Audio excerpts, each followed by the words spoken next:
Across North America, a major conflict is brewing over corn, a grain that's both a commodity and a cultural icon. This humble crop, which has fed civilizations for thousands of years, now sits at the heart of a heated debate that stretches far beyond the dinner table. Corn is more than just food, it's a symbol of history, power, and the future of agriculture on the continent. On one side of the border, the United States stands as a global powerhouse, producing vast amounts of genetically modified corn. These sprawling fields supply not only American tables but also livestock feed, processed foods, and even the fuel that powers vehicles. The U.S. corn industry is a cornerstone of its economy, driven by technology, efficiency, and a focus on exports to markets around the world. On the other side, Mexico, where corn was first domesticated thousands of years ago, views the grain as a sacred part of its national identity. Here, corn is woven into daily life, celebrated in festivals, and preserved in hundreds of native varieties. For many Mexicans, protecting native corn is about safeguarding culture, biodiversity, and the rights of small farmers who have cultivated these crops for generations. The spark for this dispute came when Mexico announced a ban on genetically modified corn for human consumption. This bold move challenges decades of established trade practices and directly confronts the U.S. export model, which relies heavily on genetically engineered crops. The decision has ignited protests, diplomatic tensions, and fierce debates about the future of food in both countries. But this conflict is about much more than economics or trade agreements. At its core, it's a battle between food sovereignty, the right of a nation to control its own food systems, and the forces of free trade and globalization. It raises fundamental questions. Can a country protect its cultural heritage and traditional foods in a world dominated by multinational corporations and international treaties? As the dispute escalates under the USMCA, the outcome will not only determine the fate of corn in North America, but also set a precedent for how nations balance economic interests with cultural preservation. The world is watching, as the future of food and identity hangs in the balance. Mexico's ban on genetically modified corn is rooted in years of activism and a drive to protect its national treasure. The government cites public health, food sovereignty, genetic integrity, and cultural heritage as key reasons. The precautionary principle guides the policy. If there's a risk to health or the environment, action is justified even without full scientific certainty. Mexico fears genetic contamination of its native corn, the world's richest source of maize diversity, and wants to reduce dependence on U.S. imports. Scientific studies have already found transgenic DNA in native crops, making the threat real. For Mexicans, corn is more than food. It's identity, history, and spirituality. The ban is a declaration cultural heritage and biodiversity are not for sale. The U.S. and Mexico see corn through radically different lenses. In the U.S., corn is an industrial commodity, Yellow Dent #2, grown for efficiency, animal feed, and processed foods, with genetic modification central to its success. For Mexico, corn is sacred, a daily staple, a symbol of civilization, and a living link to indigenous heritage. Native corn varieties are prized for their diversity, flavor, and cultural meaning, not just yield. The Mexican tortilla, made from native corn and traditional methods, is a point of pride. Protecting corn is about defending a way of life, not just regulating a crop. The dispute is a clash between industrial logic and cultural legacy. For American farmers, Mexico's ban threatens their largest export market, a market that has been a cornerstone of their livelihood for decades. The relationship between U.S. farmers and Mexican buyers is not just a business transaction, it's a lifeline that sustains entire communities. The economic lifeblood of rural communities is at stake. These towns, often already struggling with economic challenges, rely heavily on the agricultural sector.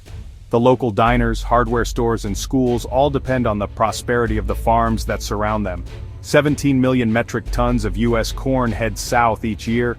This massive flow of grain is a testament to the scale of the agricultural operations in the heartland. The logistics involved are immense, with freight trains and convoys of trucks working tirelessly to ensure timely delivery. Losing this market could crash prices, leading to a surplus that the domestic market simply cannot absorb.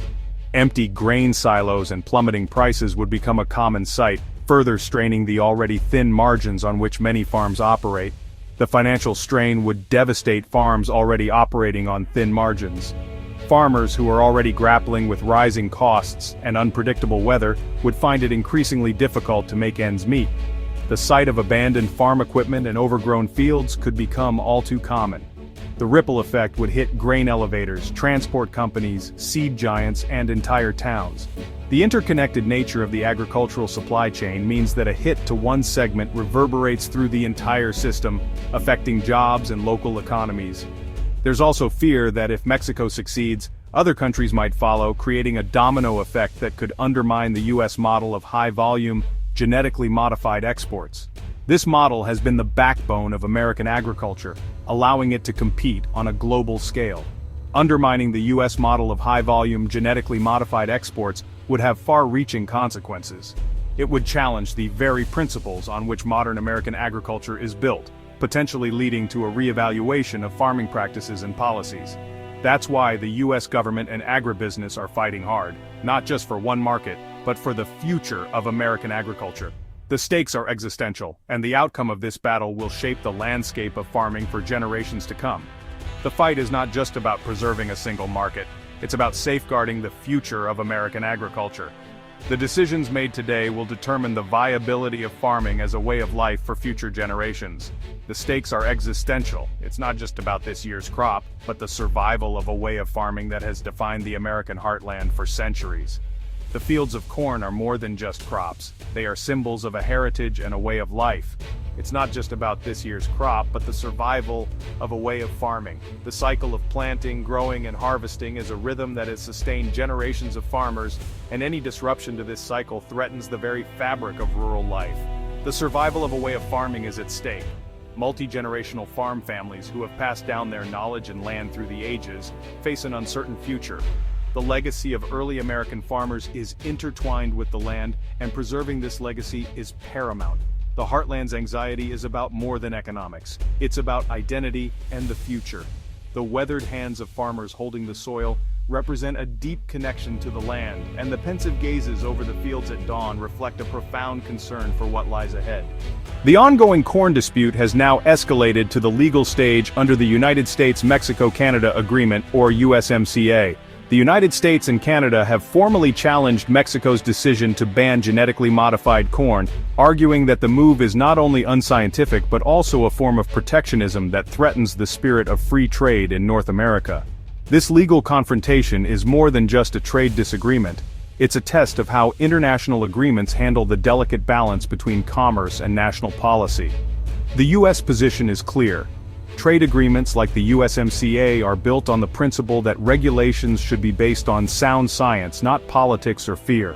American officials point to decades of research and the consensus of global food safety authorities, who have declared genetically modified corn to be safe for human consumption and the environment.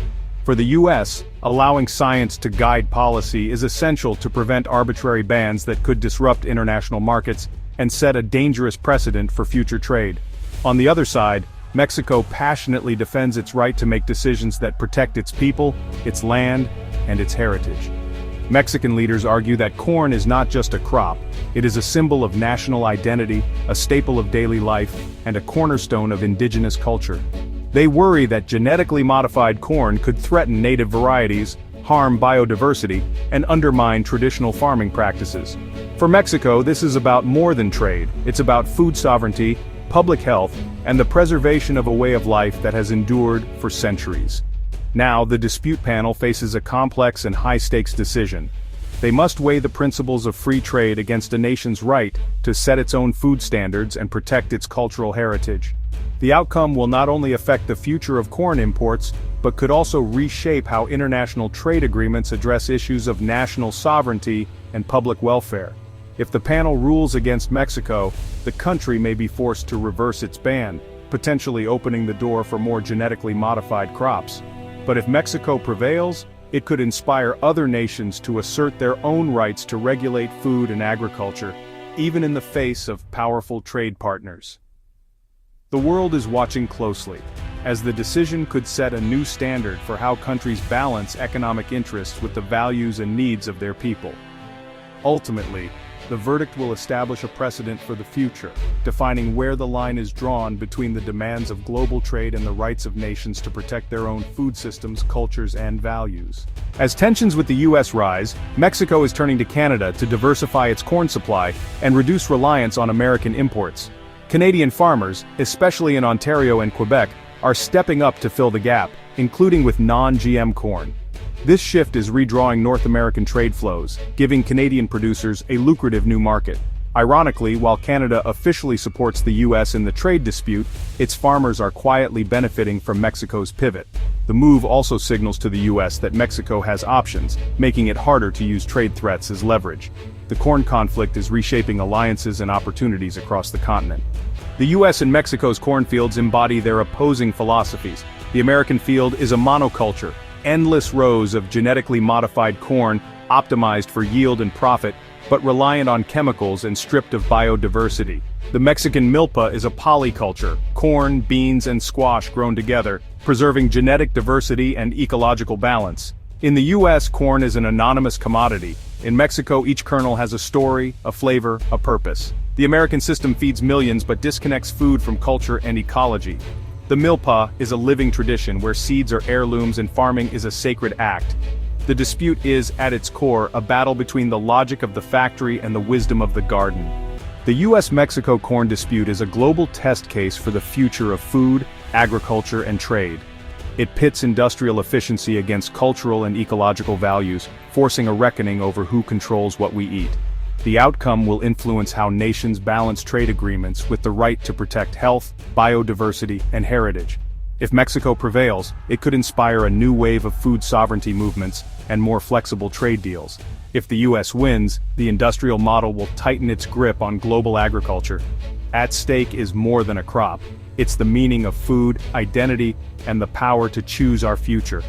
The decision made in North America's cornfields and courtrooms will echo for generations.